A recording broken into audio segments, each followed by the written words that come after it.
اعوذ باللہ من الشیطان الرجیم بسم اللہ الرحمن الرحیم الحمد للہ رب العالمین والصلاة والسلام علی اشرف الانبیاء والمرسلین واہل بیتہ الطیبین الطاہرین المعصومین اما بعد۔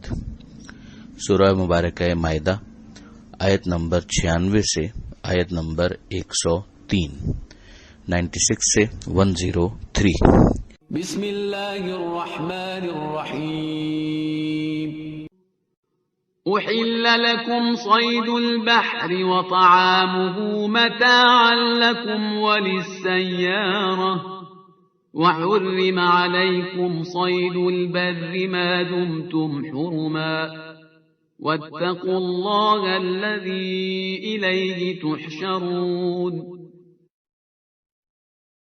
جعل الله الكعبة البيت الحرام قياما للناس والشهر الحرام والهدي والقلائد ذلك لتعلموا أن الله يعلم ما في السماوات وما في الأرض وأن الله بكل شيء عليم۔ اعلموا ان اللہ شدید العقاب وان اللہ غفور رحیم۔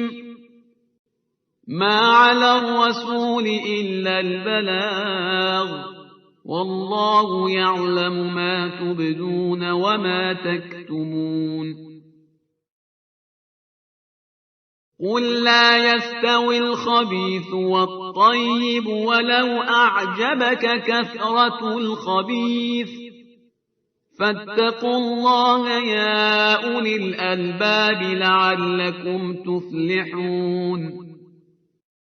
يا أيها الذين آمنوا لا تسألوا عن أشياء إن تبد لكم تسؤكم وَإِن تَسْأَلُوا عَنْهَا حِينَ يُنَزَّلُ الْقُرْآنُ تُبْدَ لَكُمْ عَفَا اللَّهُ عَنْهَا وَاللَّهُ غَفُورٌ حَلِيمٌ۔ قَدْ سَأَلَهَا قَوْمٌ مِّن قَبْلِكُمْ ثُمَّ أَصْبَحُوا بِهَا كَافِرِينَ۔ ما جعل الله من بحيرة ولا سائبة ولا وصيلة ولا حام ولكن الذين كفروا يفترون على الله الكذب وأكثرهم لا يعقلون۔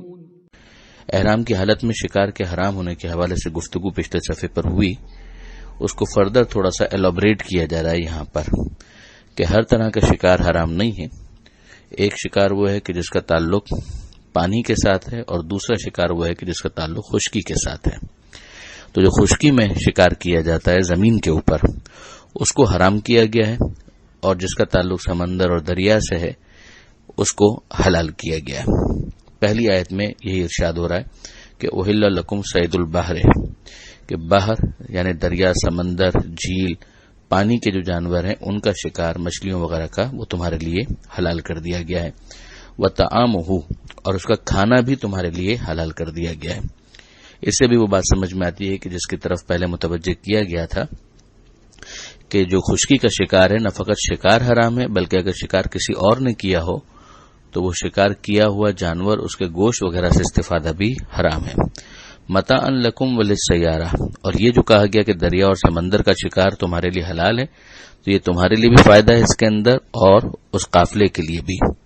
وحرم علیکم صید البر، اور تمہارے لیے حرام کر دیا گیا ہے خشکی کا شکار، ما دمتم حرما، جب تک تم احرام کی حالت میں ہو۔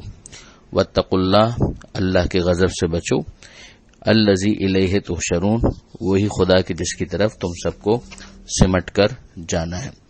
پھر جو اگلی آیت ہے اس میں خانہ کعبہ کے حوالے سے اور خانہ کعبہ کے ساتھ ساتھ محترم مہینوں کے حوالے سے اور قربانی کے جانوروں کے حوالے سے جو لوگوں کے فائدے ہیں ان کو بیان کیا جا رہا ہے اور اسے خدا کی خاص حکمت کے طور پر پیش کیا جا رہا ہے. جعل اللہ الکعبۃ البیت الحرام کہ اللہ نے کعبے کو جو محترم گھر ہے، تو ایک تو یہ سمجھایا گیا کہ خانہ کعبہ ایک محترم گھر ہے، اسے عام گھر نہ سمجھا جائے، مگر اس محترم گھر کے ذریعے سے پروردگار نے کیا چاہا ہے؟ قیاما للناس، لوگوں کی فلاح و بہبودی کا سبب اس کو بنایا ہے کہ لوگ اس کے ذریعے سے اپنا جو معاملہ ہے اسے بہتر بنا سکتے ہیں، اصلاح کر سکتے ہیں. والشہر الحرام، اور اسی طریقے سے محترم مہینے، وہی 4 مہینے محرم، ذوالقعدہ، ذی الحجہ اور رجب، کہ اس کے اندر بھی لوگ اپنے اختلافات وغیرہ کو پس پش ڈال دیتے تھے اور تلواریں نیام میں چلی جاتی تھیں. تو خود خانہ کعبہ کی اہمیت، ان محترم مہینوں کی اہمیت اور ان کے ذریعے سے لا اینڈ آرڈر کو ریسٹور کرنا، اس میں ان کی طرف سے جو دوسرے کام کیے جاتے تھے اور وہ اس کے اندر جو تحریفات کرتے تھے وہ غلط تھیں، لیکن یہ کہ ان تحریفات کے باوجود اس جاہلیت زدہ معاشرے کے اندر ان کے ذریعے سے، خانہ کعبہ کے ذریعے سے، ان محترم مہینوں کے ذریعے سے کچھ نہ کچھ لا اینڈ آرڈر ریسٹور ہو جاتا تھا. والہدیہ والقلائد، اسی طرح سے قربانی کے جانور، اور قربانی کے دونوں طرح کے جانور، کچھ وہ کہ جن کے اوپر کوئی نشانی نہیں ہوتی تھی، جن کو آپ بے نشان جانور کہہ سکتے ہیں، اور کچھ وہ جو قلائدہ، وہ جانور جن کے اوپر پٹا ڈال دیا جاتا تھا، جن کی گردنوں میں، کہ دور سے پتہ چل جائے کہ یہ قربانی کے لیے لائے جا رہے ہیں.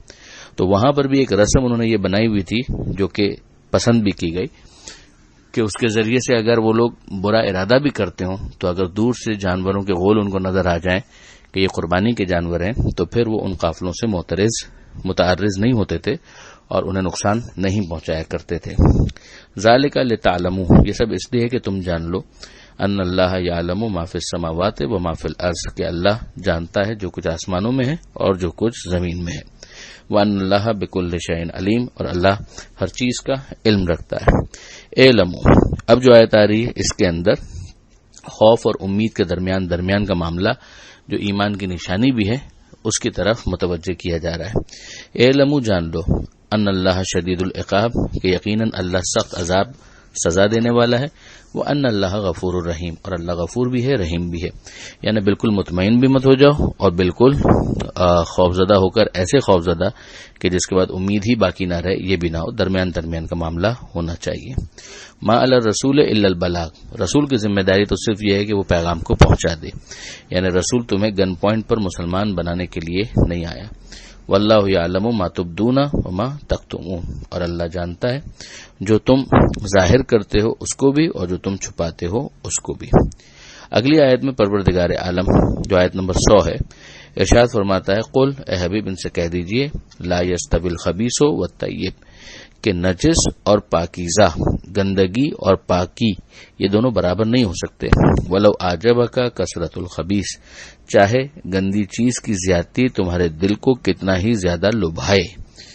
کبھی کبھی ایسا ہوتا ہے کہ تعداد کی کثرت انسان کو بہت امپریس کرتی ہے، مگر کیا واقعی اس کی کوئی اہمیت ہے اگر وہ حق کے خلاف ہو؟ کثرت اور جمہور کی طاقت کوئی قیمت نہیں رکھتی جب وہ حق کے خلاف ہو.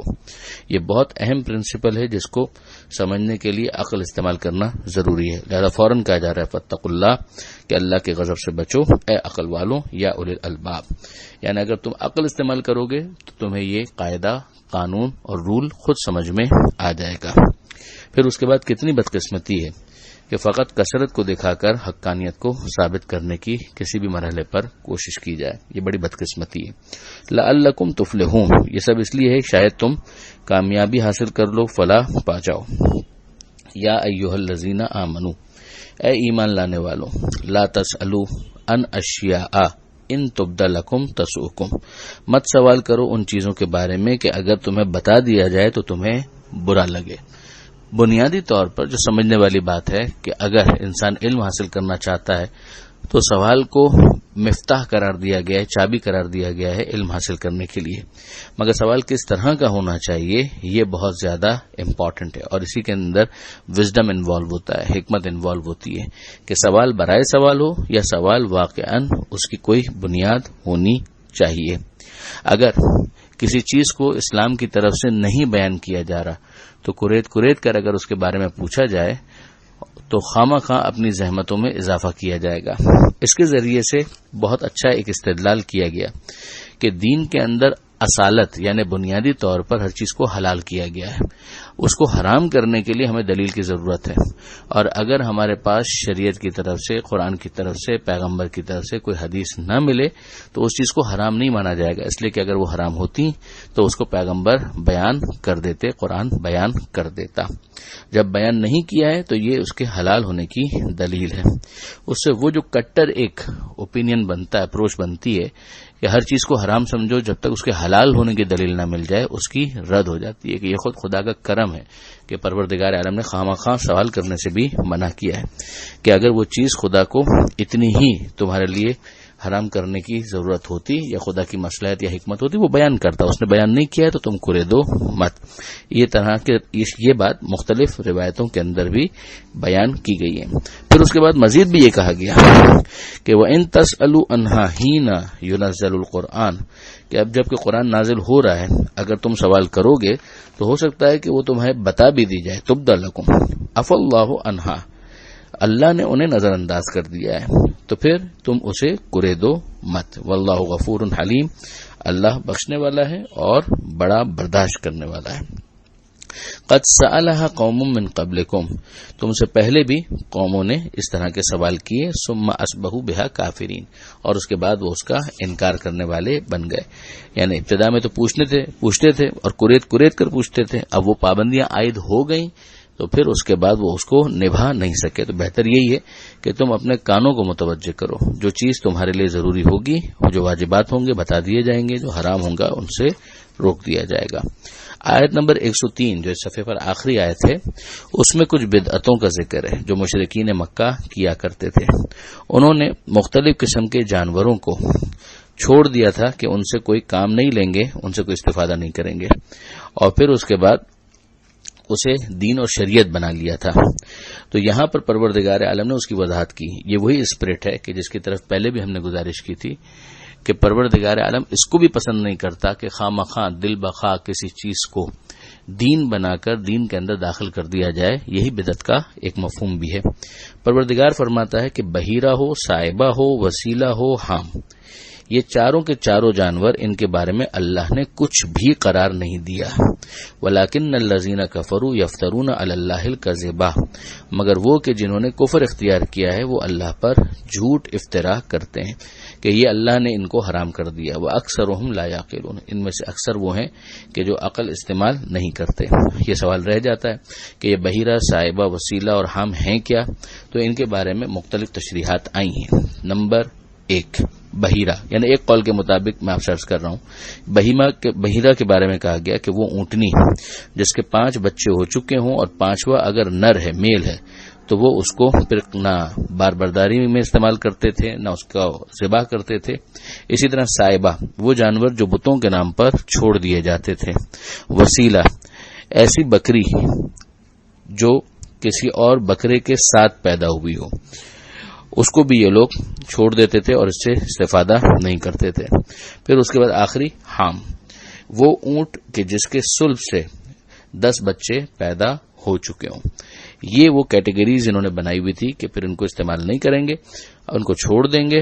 بتوں کے نام پر چھوڑنے کی وجہ سے ان کا حرام کرنا اسلام کو سخت ناپسند تھا، اور ویسے بھی ایک بدعت کے طور پر اس کو اسلام قبول نہیں کر سکتا تھا۔ اور پھر اس کے بعد یہ ہوتا تھا کہ اگر ان کو کوئی لک آفٹر ہی نہیں کر رہا تو سیدھی سی بات ہے کہ یہ خود ان جانوروں کے لیے بھی بہت زیادہ زحمت کا باعث تھا اور یہ مال تلف کرنے کے مترادف تھا، تو اس کی بھی یہاں پر مذمت کی گئی۔ یہاں پر یہ صفحہ مکمل ہوا۔ پروردگار عالم سے دعا ہے قرآن سمجھنے اور عمل کی توفیق عطا فرما، وارث قرآن امام زمانہ فرما۔